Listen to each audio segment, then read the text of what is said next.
to the Sibling Multicultural Roundtable. We're really excited to have a wonderful group of panelists today to share a variety of experiences. And my name is Katie Arnold. I'm the Executive Director of the Sibling Leadership Network. So the Sibling Leadership Network, for those of you that may not know, is a national organization for people who have a brother or sister with a disability. We have state chapters across the country, and our mission is to provide information, support, and tools to siblings of people with disabilities in order to be able to advocate with their brothers and sisters with disabilities for things that will benefit their entire families. And so we do that in a variety of different ways. One of the exciting new developments of the Sibling Leadership Network is that we have a new diversity and social justice committee that was created about a year ago, really seeing the need for us to make a more intentional commitment to increasing diversity within the Sibling Leadership Network and being able to expand the supports that we provide to siblings to new communities, to new members. And so in that way, this is the first time that we're doing this type of sibling roundtable related to the multicultural experience of siblings. So we're really excited to do this. This is an effort that we're also going to be sharing with our state chapters so that they can then replicate this panel in their states as well. That's why we are filming this today. We have photo release forms for those of you that haven't filled those out. Please take a photo release form so that we just have your permission to be on the video. If you're not comfortable, feel free to sit in the back, and if you do ask a question, just know that that will be part of the video, so keep that in mind.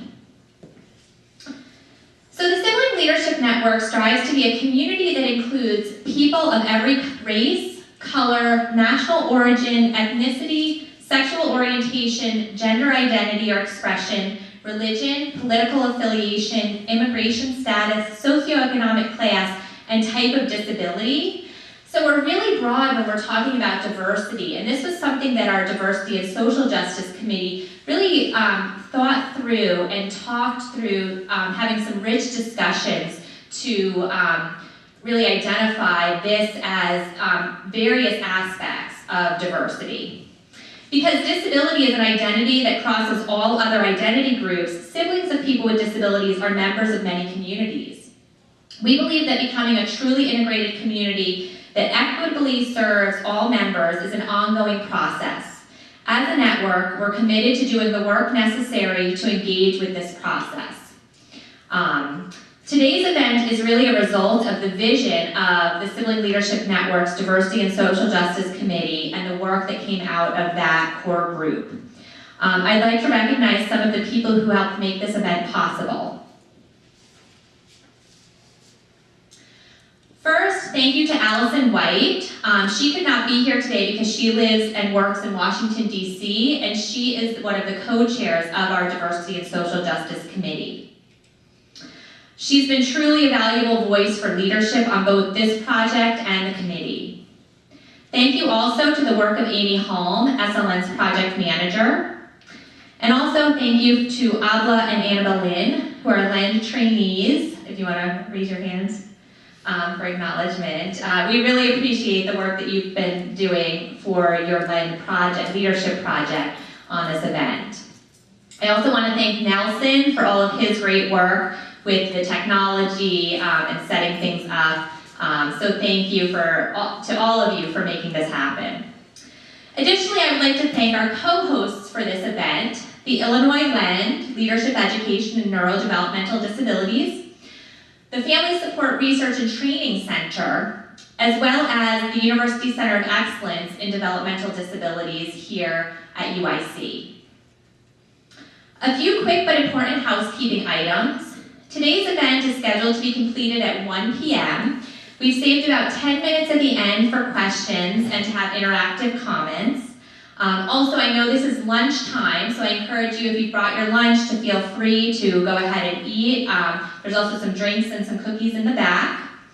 And just to mention, one of our panelists, Haley, will need to be leaving a little early, and so she'll just step out when she needs to leave. You've also been provided with an evaluation that we hope you will complete before you leave and place on the back table. We're very interested in your feedback, and your insights will be helpful to other chapters to learn how we can conduct a similar conversation. The Diversity and Social Justice Committee has a list of community agreements that they have created and they use when they're having conversations. I'd like to share these agreements with all of you and ask the panelists and the audience members to agree to keep these points in mind during our time together today. Engage and actively listen, and speak from your own experience. Use I statements when you're speaking.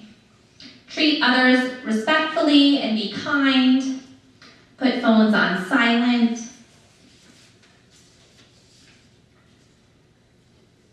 Be compassionate with yourselves and others. We're all here to learn.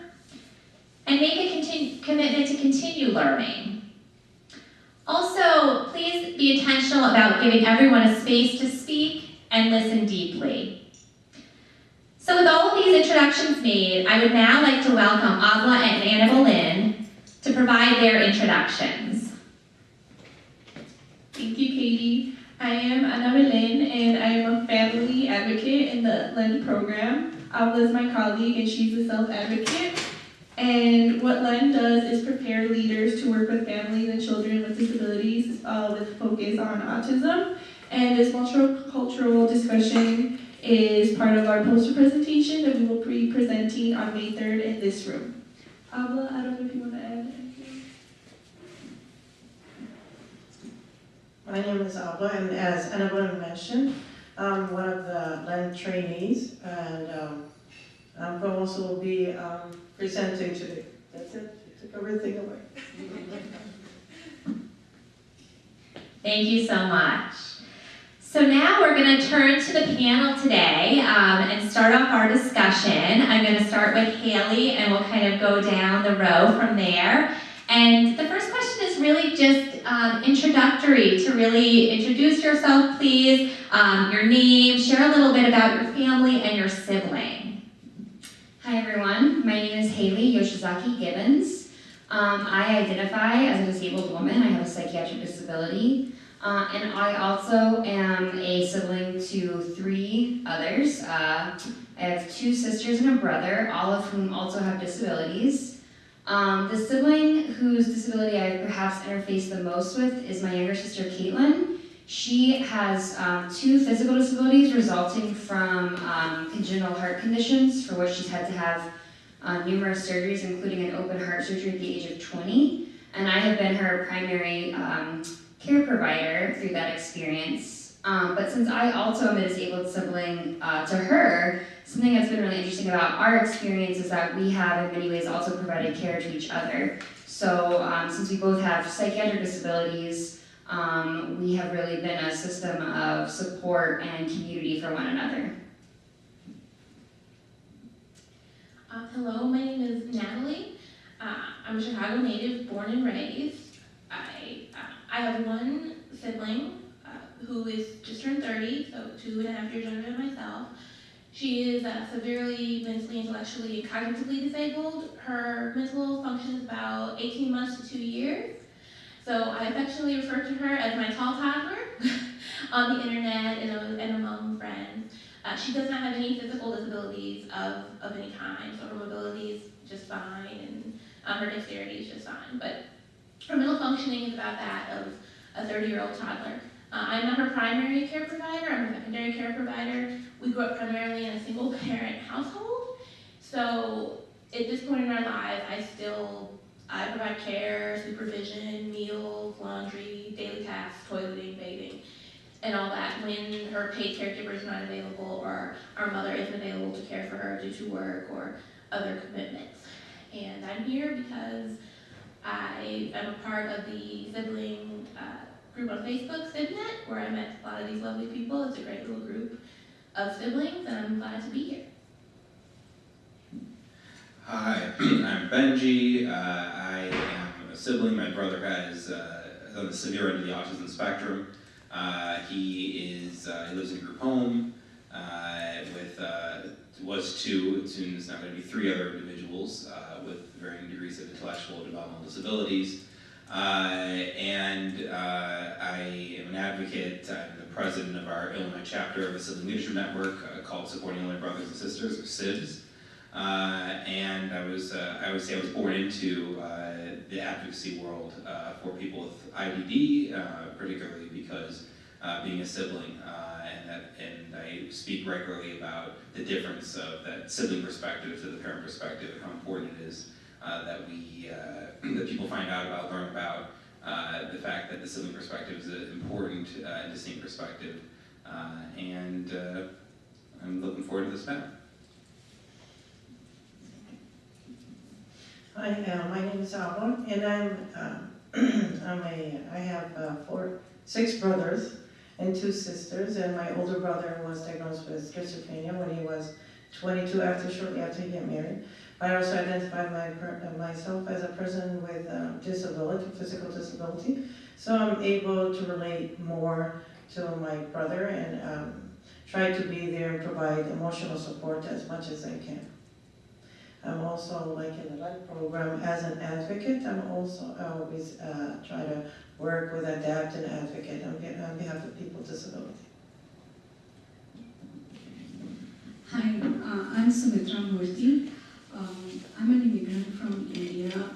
My sister-in-law is intellectually disabled, so I came into a family who had a person with disability, and I really care about what's happening with her and how she's being cared in India. She's in India, but my husband and I, we both will be potential future caregivers, so it's going to impact our lives. My father-in-law passed away 10 years ago, and my mother-in-law is the sole caregiver. And unfortunately in India, the awareness about the laws and policies in place is really minimum for people. There are not many awareness programs or training programs for caregivers, and I see that my mother-in-law lacks this ability to take care of her child with intellectual disability and pull in resources to the maximum extent possible. And I think that's one of the reasons why I'm doing my PhD in disability studies, and caregiving issues are of utmost interest to me. Hello, I am Ana Belén, and I have one sibling. Her name is Alondra, and she has more of an invisible disability. She also has an intellectual disability, and she was just recently diagnosed with schizoaffective disorder. She's currently a senior at Morgan High School in the North Side, so she couldn't be here today. Great, so you can really see that we have a range of different perspectives on our panel to show that diversity. And now I'd like to ask everyone that in addition to your sibling experience or sib-in-law experience, what are other parts of your identity that are important to you? And so if we could start with Haley again, and this is where you can really talk about those various aspects of your identity. I just want to say quickly, I think this question is so important because often when we talk about disability, that gets centered. And of course it's important because disability is often marginalized in those other conversations. But when we center disability, at times we do that at the expense of other identities. So I just want to quickly say how much I appreciate this question, how important I think it is. A key part of my identity that my sibling and I actually experience differently is we are mixed race, we're white and Japanese. And we kind of have different approaches to our mixed race identities, which has sometimes affected our sibling relationship in terms of how we interact or how we view ourselves. So that's definitely one piece. I also identify as a queer woman, which is very important to me. And in many ways I feel that queerness is something, again, that often intersects with disability, but is often not discussed. So those are two aspects of my identity that I definitely find important. I'm trying to think really quickly if there's anything else. I think those are the main ones I'd like to talk about, and I'll let Natalie take over. I am Black American. I am a cisgendered heterosexual woman. I'm also vegetarian, and I'm child-free. And altogether, it's pretty is a good picture of who I am as a person outside of my relationship with my siblings. So I am an observant Jew, so that definitely is a huge part of my personal life. It certainly is something that it affects some of the ways I'm involved with the disability community. I'm involved in some of the Jewish disability groups, but it is certainly my personal life. Keeping the Jewish Sabbath, things like that. I also am a father to a little 5-month-old, and a husband, and it's definitely it's having your own life and your own world, but then always being attached. It's always kind of a tension of you want to have your own life and focus on that, but you also are kind of have an eye out and thinking about your sibling and knowing that that's also a responsibility. So that's definitely something that I share with a lot of siblings. For me, it's my religion, Islam, which is always inspires me and pushes me to be a better person, to help others. So for me, it means, we believe like you cannot be a true believer unless you like for others as much as what you like for yourself. So that inspires me and pushes me every day to go and help others and be a compassionate person. Hi, I identify myself as cisgender female, an Asian immigrant, and I find Asian very inadequate because Asia is full of diverse cultures and ethnicities, and India has its own diversity in itself. So I'm a South Indian Asian, and then I identify myself as Hindu, and Hindu philosophy says that there is this there is this karma theory that there is a cause and effect, and those, though I may not identify completely with these theories, but that's what I grew up with, and I have seen my in-laws and others talking about, well, we would have done something wrong, and therefore I have a child with intellectual disability, or some people I have seen who have said that, well, maybe I've done something good, therefore I have got an opportunity to take care of a person with disability.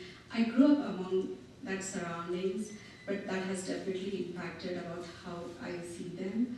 I have a daughter who is in college, and I just have one daughter, so I think she might be, she might carry the legacy of us to take care of an aunt who is intellectually disabled. I am Mexican, and that has definitely influenced how my sister has been treated and what kind of beliefs my parents have, just because there are a lot of cultural barriers and language barriers when going to providers. And also me being a college-educated woman, I think has made a difference with how I interact with my family and my sister, because I can really bring in things that I've learned from class and even through Lend, and kind of persuade them to talk differently about disabilities and mental health and how to treat her. That's great. Thank you all so much. And to dig a little deeper, I wanted to add a question to ask for anyone to feel free to share how you feel these various identities that you've spoken about intersect in different ways. And if you could just talk about some of that experience related to the intersection. I feel like, Haley, you really, mentioned how often when we're talking about disability, then disability can become so centered. But with these multiple identities, can you feel free to share how you navigate some of those with the ways your various identities intersect? me, something that's a struggle is that most of my identities are not apparent. So I pass as white in most cases. I pass as non-disabled, again in most cases. I would argue that some of my behaviors in public would probably suggest that I'm disabled, but generally speaking, I can pass. I also pass as heterosexual since I'm feminine presenting. So a struggle for me with all of my identities that I feel intersect is I'm always having to disclose or choose when to disclose, how to disclose. And of course, on one hand, that gives me a certain amount of privilege. But on the other hand, sometimes I feel that my identities are denied, that I don't have access to the communities I like to have access to. So among all three of those identities, I'm always trying to both assert my identity and also use my passing privilege to help those that are more marginalized, who aren't able, who do not pass. I think too, for me, growing up in a Japanese household, my Japanese American household, my family does not talk about psychiatric disability or mental health. My father, who is the Japanese parent, does not acknowledge that I have a psychiatric disability or any of my siblings have disabilities.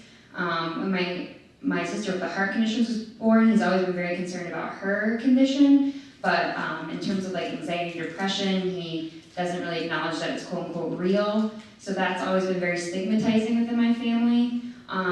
Luckily, I have aunts that have been much more progressive, and in recent years, we've been talking a lot more about what it means to have a psychiatric disability. So that's been really important, but that has also been a cultural barrier in some regards in terms of accessing services and also just feeling supported in my own family. As a young Black woman growing up in the 90s and the turn of the millennium, I was fortunate enough to come from a family of a higher socioeconomic background. Both of my parents are practicing physicians. So economically, a lot of resources were available to us that a lot of similarly situated people didn't have. And I had a lot of extended family growing up. Many of them have passed away. Most of my family is older. But I did have a strong support system in the sense, as a young Black girl, being raised mostly by Black feminists, it was always very much of being concerned about my well-being and how I was taking it. And it was very much acknowledged the work that I had to put in as a caregiver towards my sister. And for better or worse, because of my sister's, profound mental disability, there was no pretending. As your toddler gets taller, there was no swiping under a rug, there was no, assumption that she would live on her own or take care of herself. And so caregivers have always had to be in place, always had to structure our lives. When are we gonna go on vacation? Can we go out to dinner? Can we do X, Y, Z? So I did get the opportunity to watch my mom kind of run the household. And so I felt very prepared for my duties as an adult. I had skills at 14, for better or worse. A lot of kids don't have at 44. And I'm sure that is connected to the experience of being a Black American, is we have to get it done. If we're going to be successful, we have to work twice as hard to have half as much. And X, Y, Z is expected of you, and you just have to do it. That was a message I was given by the elders in my community. And if anything, I can say that I was prepared to be an authority figure in my household, for better or worse. So coming from that instance, it's giving me a lot of empowerment on a way. Like, I'm very confident in having the skills and being able to take care of my sister and of my mother as she ages. My mother was also an only child. So socially, I'm very much an only child. I have a lot of only child mannerisms because my sibling is still 2 years old and loves Doc McStuffins and Disney Junior for the last 28 years. So those parts of my community identity intersected a lot to make me prepared on a practical level. On an emotional level, while the older people in my family were very concerned about my well-being and making sure that I had a childhood and had experiences with friends and things like that, there's very much an attitude I was given of, it could be worse, it could be worse, it could be worse. And as an adult, I do struggle with acknowledging if I need emotional support, because I think there's someone out there that has it worse, there's someone out there that doesn't have resources, there's someone out there that doesn't have family. I should just be quiet and support everybody else. And that is, sometimes I internalize it as a strong black woman syndrome, or it could be, it's probably an intersectional thing between the strong black woman syndrome, the oldest child syndrome, the SIB syndrome that comes all together. So that's been a big part of my experience is growing up within the black community, especially being raised by mostly by black feminists. Yeah, you know, as a Jewish American and growing up in a strongly Jewish household, you know, one of the issues definitely that's been present for a long time is the Jewish community does not, until very recently, did not have much of an option in terms of an adult community where Judaism was an important part of it. It was kind of a long fight that my father began in the early 90s to have, unlike other cities. So Chicago was just really behind the times. This is not a national issue, it's a local issue. Other cities, Jewish communities have had group homes that had, whether it was keeping kosher or, you know, or Shabbat and things like that. It's common in many other cities, Baltimore, LA, New York, Miami. But in Chicago, we've been really behind the times, and a number of even religious Jewish families were finding the best place for their child was at Misericordia, you know, which is the Catholic Archdiocese runs, for example. So that has been a struggle for a long time. Finally, in the last decade, we've gotten somewhere. There's now some group homes opening up where individuals with IDD who identify as either observant Jews or non-observant Jews, but want to strongly Jewish, to identify Jewishly, can feel comfortable living in a community, in a strong Jewish community, and be integrated in that. So that's definitely been, you know, a struggle within my Jewish identity of trying to push our community in Chicago to be more inclusive and to be more, to really push for more infrastructure to allow Jewish adults with IDD to be fully integrated.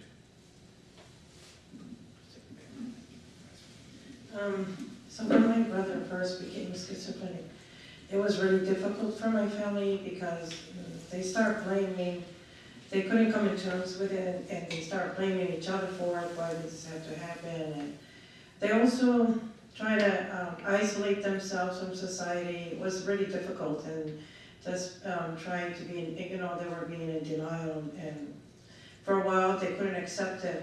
So it took them some time to accept it and come to terms with it, you know, with it, and try to adapt with it.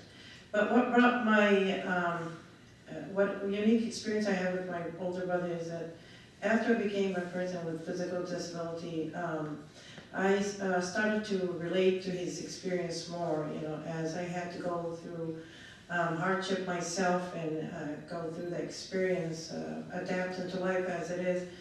And my son had a stroke, so I had to go through with that with him again. So always trying to advocate and struggle on my behalf, and also advocate with them. And my case is a little different, as I didn't have a sibling with a disability, and I went into a family where there was a person with disability. So my side of the family were a little skeptical about why do you want to get married to a person who has a sister with disability. And that was a struggle because I had to, that's because it's socially stigmatized to have a family member with disability, and my side of the family didn't want me to live a life where I become part of that social stigma, you know, I become part of affiliate stigma. But the good thing is that, you know, I have a background in medicine, and then now that I'm doing my disability studies, I have more awareness and awareness about disability, and I'm different from others because I don't attach myself to the world which stigmatizes disability. That's the good part of it. But unfortunately, I live here and my sister-in-law lives in India, so there is this chasm which is difficult to be filled because I cannot be a support system physically I do give support to my mother-in-law and my sister-in-law from here, but it's definitely different.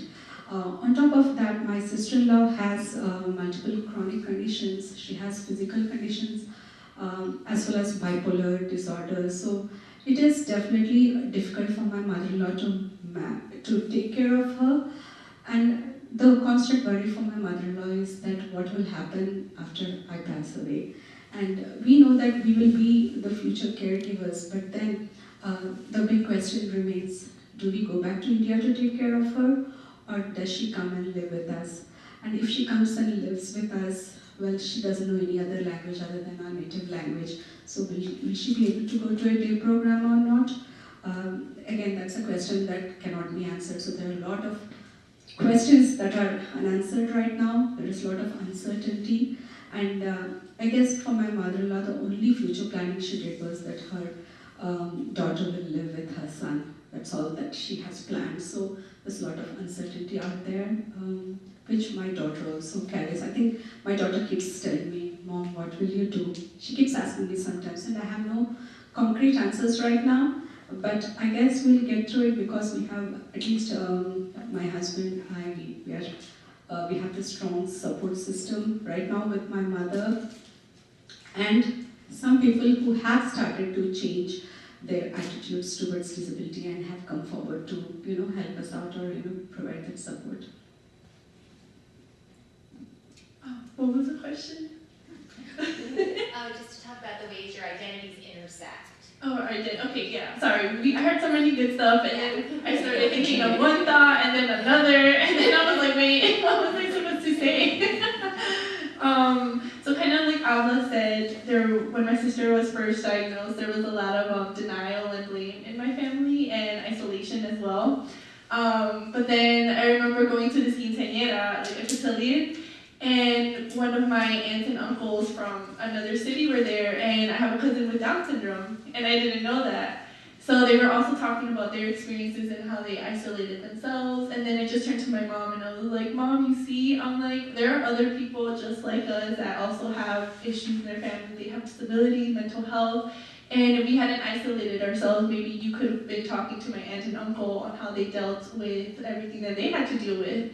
So I think it's very hard, and it's really hard to talk about these things and just to be honest and open. But I think once you get the conversation going, it becomes a lot easier because you're able to relate to others and you were able to have a better understanding. Great, thank you all. So the next question is kind of a two-part question, and this is really asking you if you feel that any part of your identity or background have influenced your experience with your sibling in a unique way, and how about your experience with people with disabilities in general? So relating those identities and background experiences with your experience with your own sibling experience and people with disabilities in general. For answering this question, I just want to quickly say I will have to duck out after I answer. I have to go teach a class, but I really appreciate being a part of the panel, and I've learned a lot from all the different panelists' perspectives. I wish I could stay for the Q&A. I think that something that really surprised me, I actually wrote a paper with my sister, Caitlin, about our experience of being disabled siblings.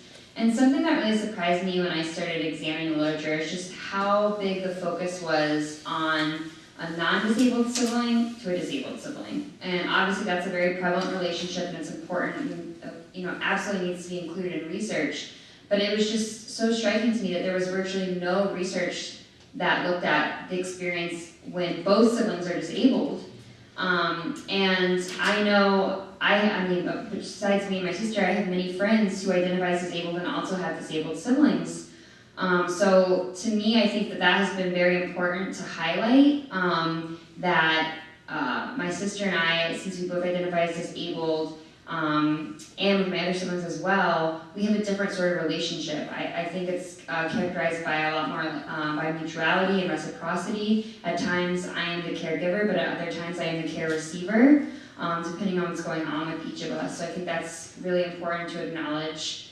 And I also think just my involvement with disability studies has had a huge influence on my family. Like I said, we grew up not talking about psychiatric disability, or really any disability, but particularly psychiatric disability as a source of shame and stigma.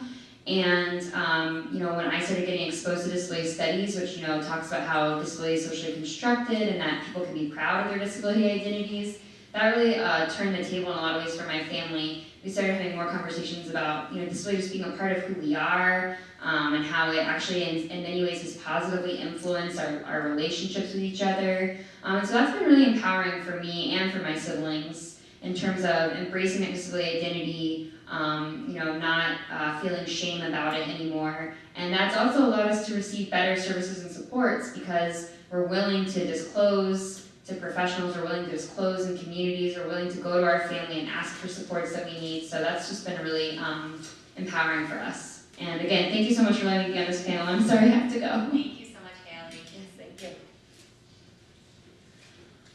I do feel that culturally women are encouraged to be caregivers of not only small children as mothers, but also of persons with disabilities, also of elderly family members.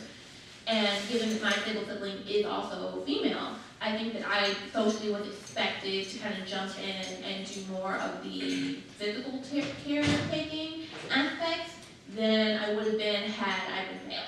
Just because, young girls are taught at a much earlier age how to change diapers, how to get baths, how to brush teeth.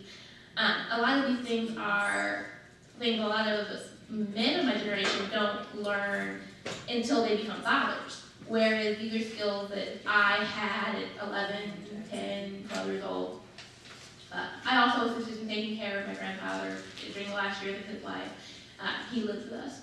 So I do think that was something that culturally, okay, this is, you're a young woman, you need to have these skills and you're going to get them so you know how to care for those that can't care for themselves. Ethnically speaking, I don't think that my ethnic background or my social background affects how I care for my sibling. My sister is, because her mental functioning is so young, she's physically demanding. I mean, she needs help toileting, showering, brushing teeth. You have to cook meals for her. She'll run up the kitchen. She loves to eat, but no fire. That would be a bad thing. But her emotional needs are very, very, very simple because she's a 2-year-old. She doesn't have any understanding of the social aspects of the world outside of our home.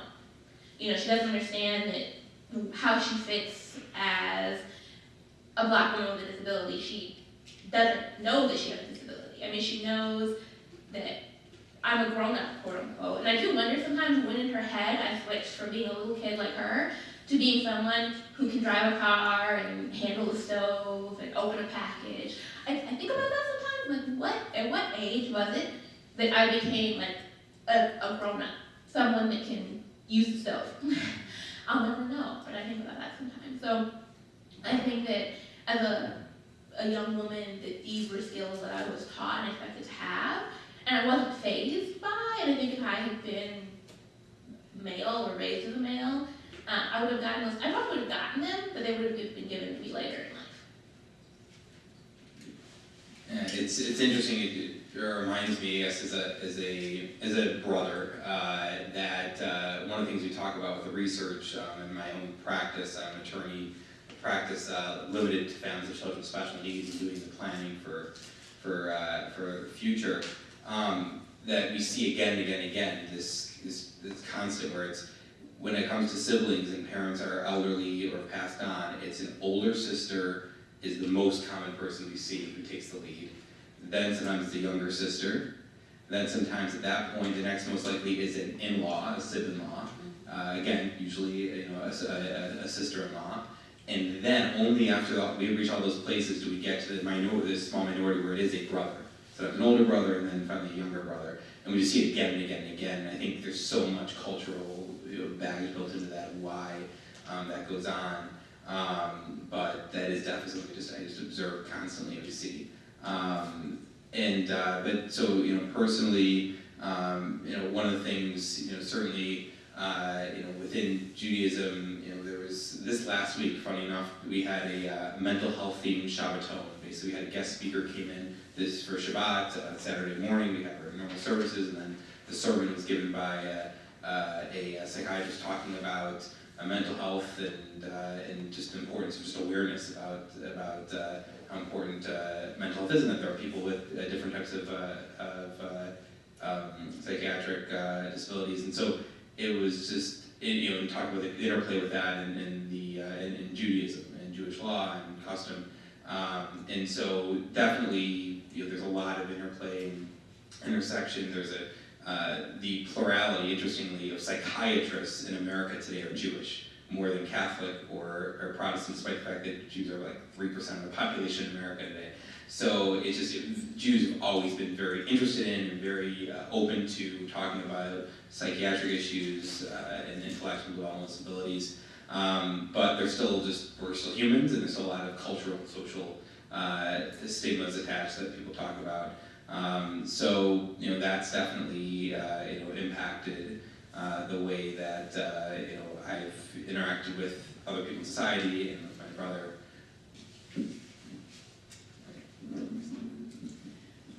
Speaking about what Benji said, so as a Muslim woman and who has a disability, but usually the women in our culture take the role of caring. So usually most of the caring really stands on the shoulders of the women. And also as a sister, my brother who has a disability and my son who has a disability. So it's been like a struggle for me, and I also have to take care of my issues. So, but that helped me understand their needs in society, and also helped push me to advocate for people with disabilities to become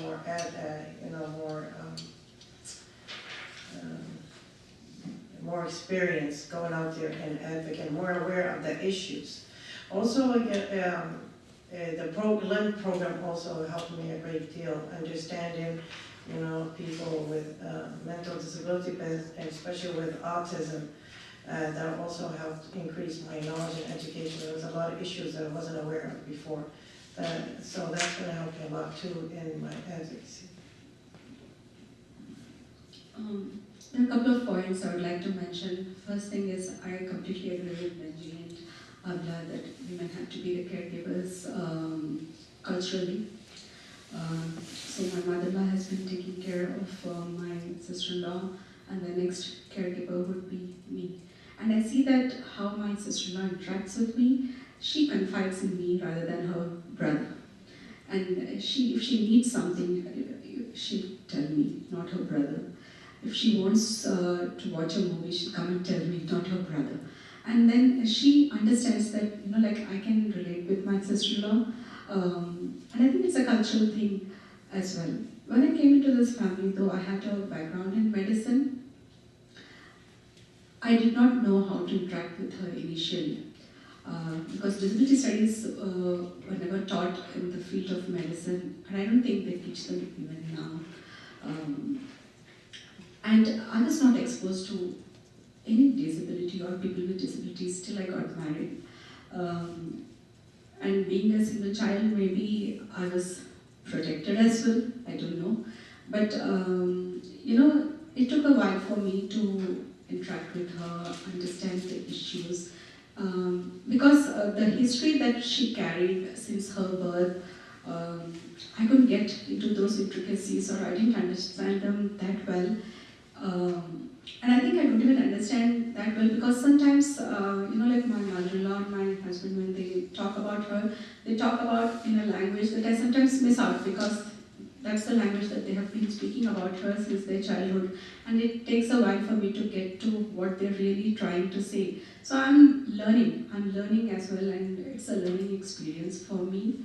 But with a background in medicine, hopefully I'll be able to help her with her physical and mental health conditions, and with my research interest in caregiving, hopefully I'll help my mother-in-law support her care recipient and really help her to become more aware of the policies and the programs that are available. Kind of wanted to echo what you said. I feel like I'm also learning as I go. I feel that before I didn't really know much about disabilities. I was more familiar with mental health just because I took psychology classes in undergrad. And just kind of like the resources that are available, I feel like they kind of categorize all disabilities together, but I realize that all disabilities are the same. There are different types of disabilities. And just kind of my sister's experience with her trying to be with like other people with disabilities, like sometimes she doesn't feel comfortable because like she can't even relate just because she has a different type of disability. So I've learned that not to categorize everything under like one type of disability just because it's very different and everyone's experience is also really different, and I'm just trying to learn. That's why I'm in the LEND program. Like before I didn't know anything about autism just because I was never exposed to it. I don't know anyone with autism.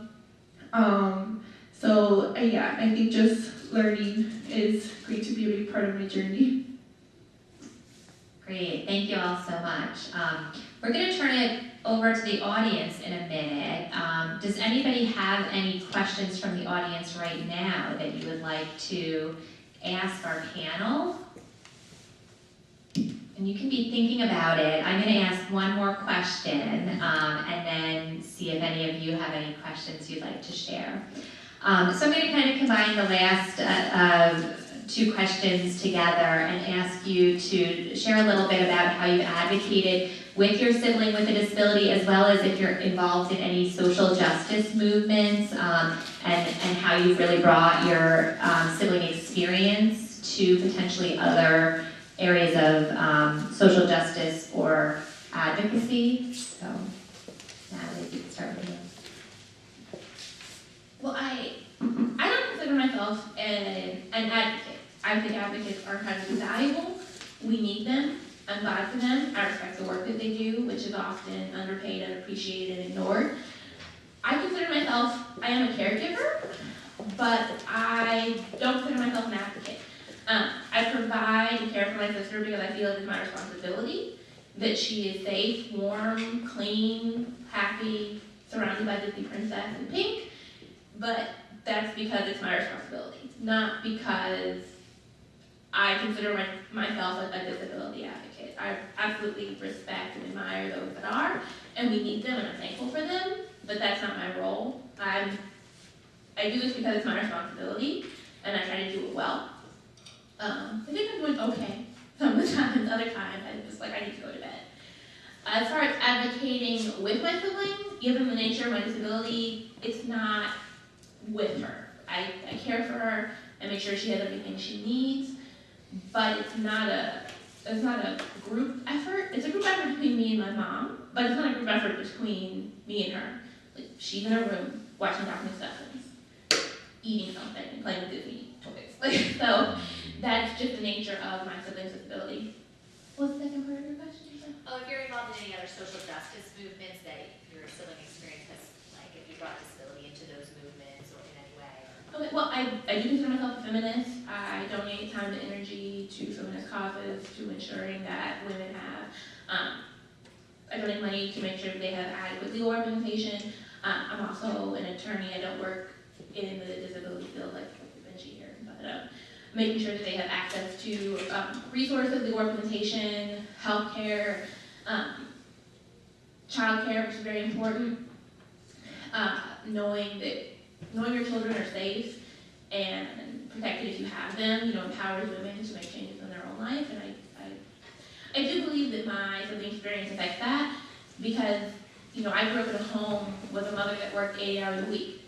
She was very, very well paid and could afford to hire quality caregivers to come and care for both of us. So that's something she never had to worry about, leaving us by ourselves so she could earn a living. And there are a lot of women in similar situations where they don't have the resources, and they don't have the community support, and they don't have the income, and it's really on the other siblings in the home, even more than it was on me, to provide care and safety for the younger siblings and the individuals in the household that need care. So I think that is really important and often ignored because caregiving is an invisible, under or non-paid part of our society. And there are millions and millions of people that need daily care, and someone's doing it and no one's representing it.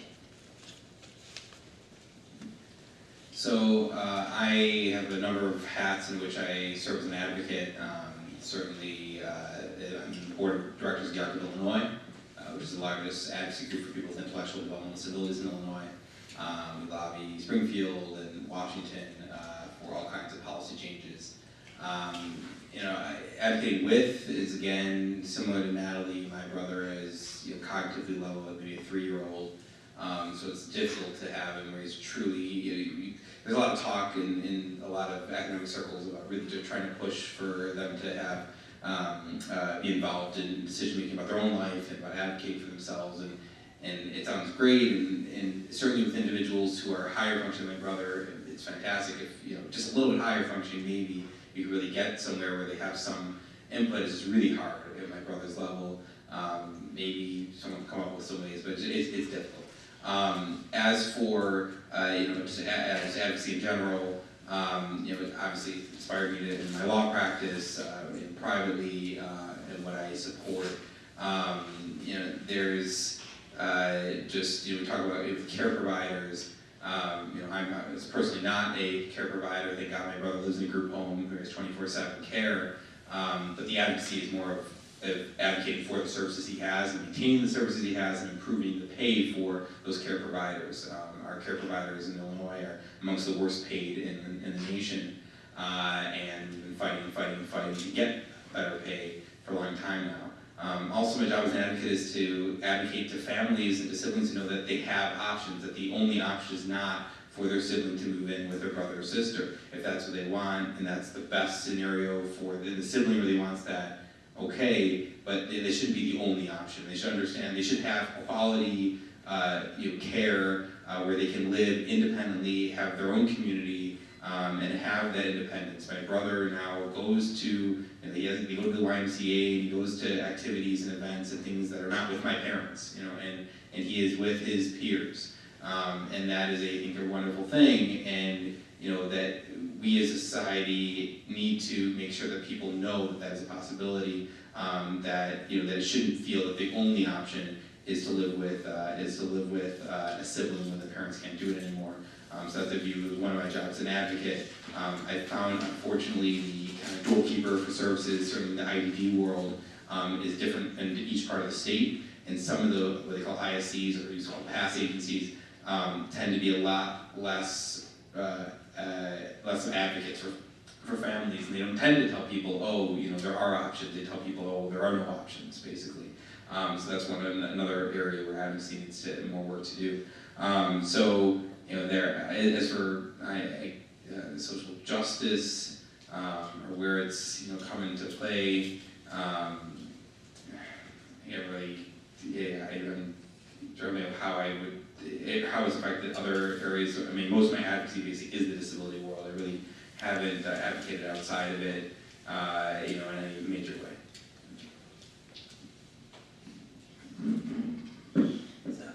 I think advocacy is really important, especially in our days when healthcare is being threatened and all these services that are imperative to people with disability. They're the most vulnerable community. It's really important to advocate. So whenever I'm also always working beside Access Living, anywhere they go to, anytime they go to Springfield to protest, talk to legislators, or any protest for the PAs or personal caregivers or any minimum wage or something like that, I'm always there. Because it's important, not just because they're siblings, because, like I said, it's the most vulnerable people in the community.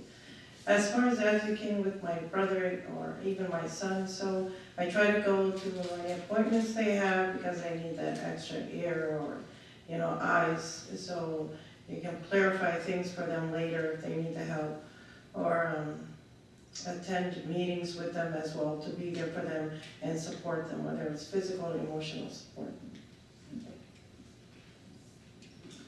Well, in India, I think more than 95% of their caregivers are family members, and people with disabilities live with families. The community living movements or advocacy movements in India is really minimal. Well, after I came to US, I came here in 1998. Most of the laws in India were passed after I came here, and I was really not very aware of what was going on in the disability movement in India. But right now, after the ratification of UN Convention for Rights for People with Disabilities, India has some acts in place right now. There's a National Trust Act for Intellectual Disabilities, and then there was one that was recently passed in 2016, which is called Rights for People with Disabilities Act. When I went to India for a couple of years ago and I met with my sister-in-law's school director, I asked her if there were these resources available for caregivers, and were people availing those resources, and she said, no, we don't provide any resources. And that really got me thinking, and I said, I need to do something about this. There has to be some awareness among caregivers to take care of. There are laws in place, but the implementation is really poor, and then the awareness about the laws is poor.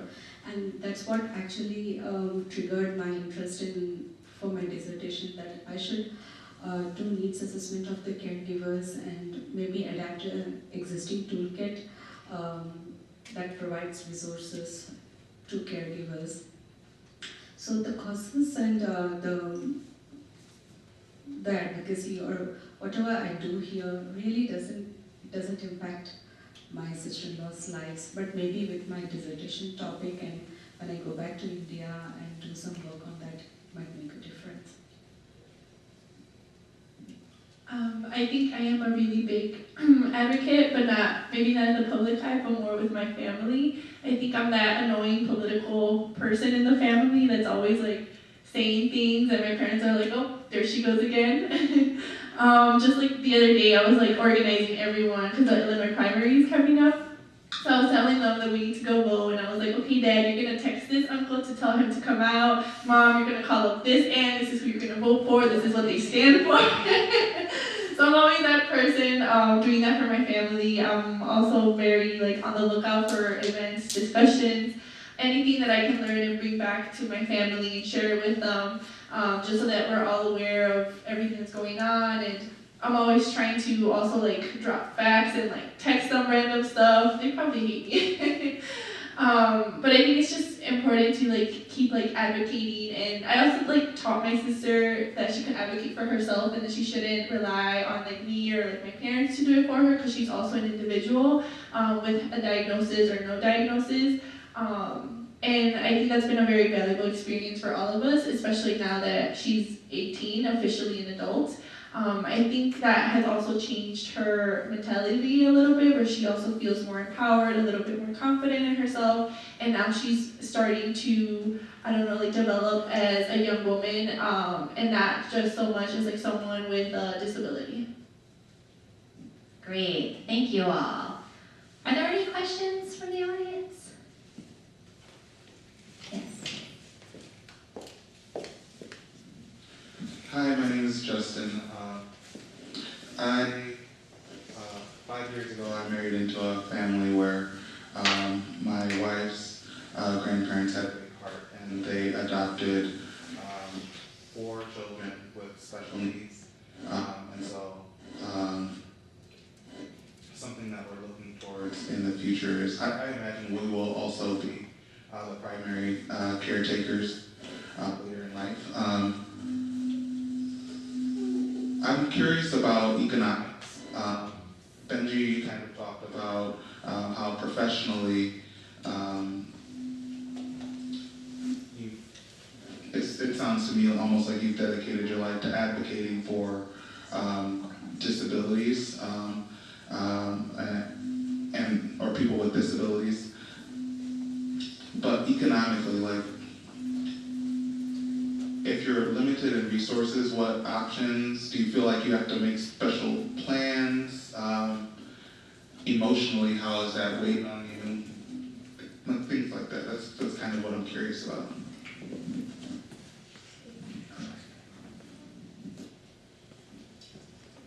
I can start. There you go.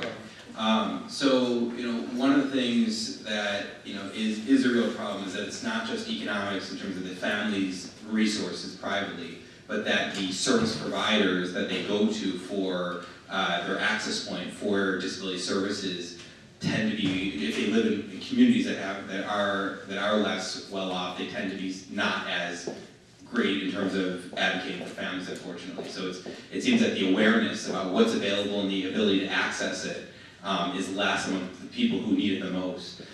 So, for example, in terms of, you talk about economics, I mean, the cost of care for my brother. My brother is in a group home. He has a day program and a job coach. He works in the community several days a week as well. And the cost of his care is about $85,000 a year. Okay, there are very few families in Illinois that can afford to pay $85,000 a year for the rest of a child's lifetime, even relatively well-off families. So this is a cost that really no one but the super wealthy can really bear. And so the state comes in, right? And the state is supposed to be there to pay for those things. And some states pay for a lot at a lot higher rates than others, and Illinois tends to be amongst the lowest. But there are services, there are programs that can provide a level of care and a level of quality care. And there are other states that it's a much higher rates, and the organizations that provide those services don't have to do the crazy amounts of fundraising that they do, for example, in Illinois. But there are services out there, there are supports out there. The problem, I think, with a lot of people in underprivileged communities, they don't even know about them. They're not even aware of them. But there are quality services in Illinois. There are some great programs, world-class programs even in Illinois. And if they just knew about them, to be able to access them. Yes, if you have resources, there's also beyond the fact that most people with resources actually are able to get educated about these things, find out about them, and apply for them. They also, of course, have resources to maybe supplement them, but that's a whole other level. Just getting to the services is probably the biggest battle. And unfortunately, again, one of the issues is it's not so much people think that, people with means will have these special needs trust funds that will pay for all these things. It's really the services. I mean, those special needs trust funds can pay for little things here and there to improve quality of life, but the real basic cost, that's the astronomical sum, that's paid for by the state, and everyone's entitled to the same amounts. It's just a matter of getting access to that. That's the problem. Thank you for the question, and that's really, I think where advocacy comes in and the social justice aspect of, really making sure everybody has the information and is able to access the resources and supports that are needed. I'm looking at the time, and so I am going to conclude the panel and welcome you all to continue the discussion if you would like to stay and come up and speak with some of our panelists. I want to thank our panelists so much for everything that they were able to share. I know I learned a lot today. I think there was a lot of great insight and perspective that was shared. And I want to remind you to fill out your evaluation forms and leave it on the back. And thank you so much for coming.